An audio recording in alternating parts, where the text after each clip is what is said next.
Hi Tom, this is Wei Kai and I'm here to demonstrate the Lab4. So for the first one, the version control.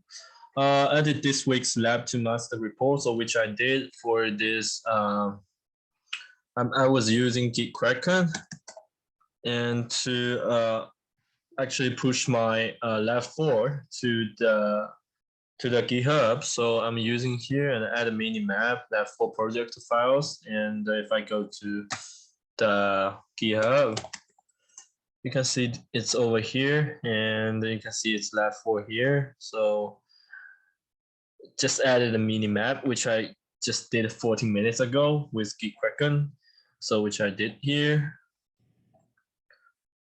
Home.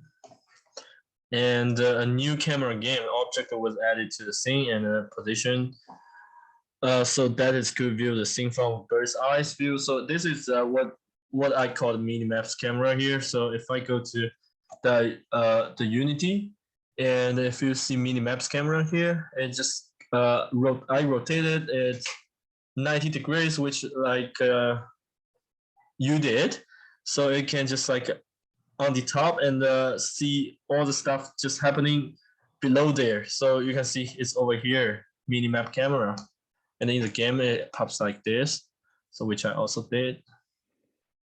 Oh, and I also put the position on the same player has. So the X position and the Z position is exactly the same for my mini-map camera position. So which I also did this one. So the minimap UI, a render texture was created as a target for the minimap camera. So which I did over here. So minimap.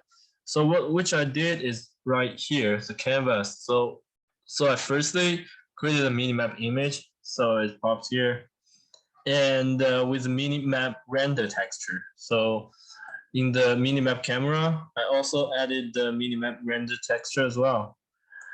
So I put image inside the minimap mask. So for the mini mask, I just like basically put the circle in here. So out of the circle that will be invisible, and I just make the color black.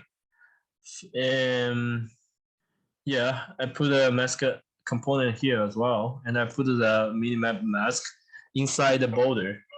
So in the border, I just make it to 250 width and 250 height as well, and put the mask to 230. So in the game, it will pop like this. It looks much better. And I also use the for both of them that I use for the camera that I use also graphic with a minimap render texture. And I think I have, I have attached those three markers to the player and the robots as well, enemies, which I mean, yeah, and which I also did here.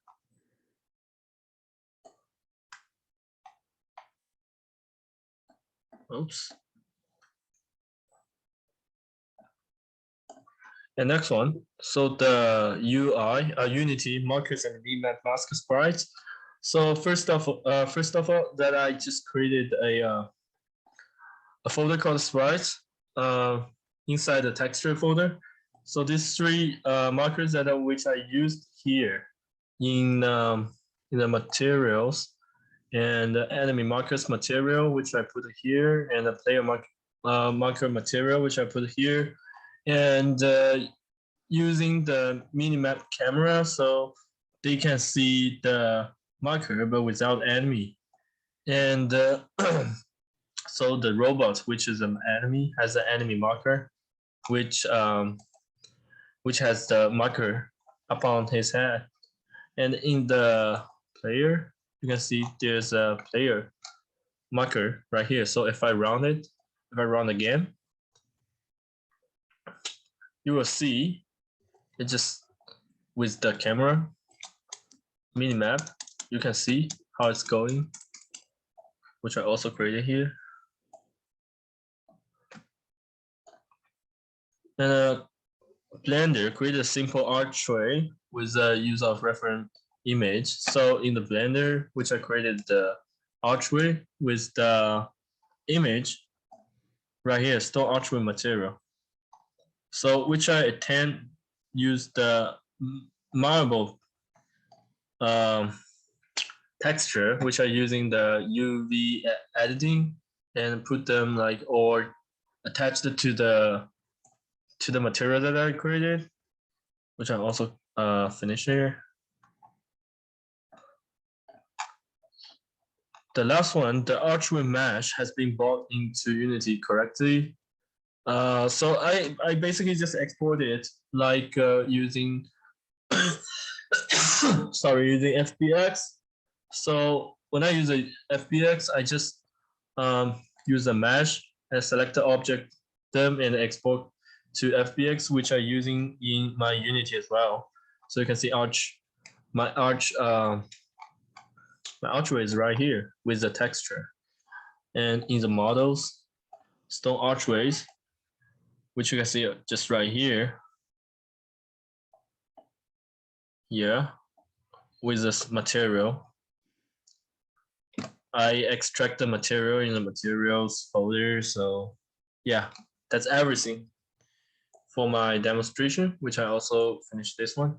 And thank you very much for listening to our demonstration. And I will see you in the, yeah, I think I will see you in the next week. Have a good one.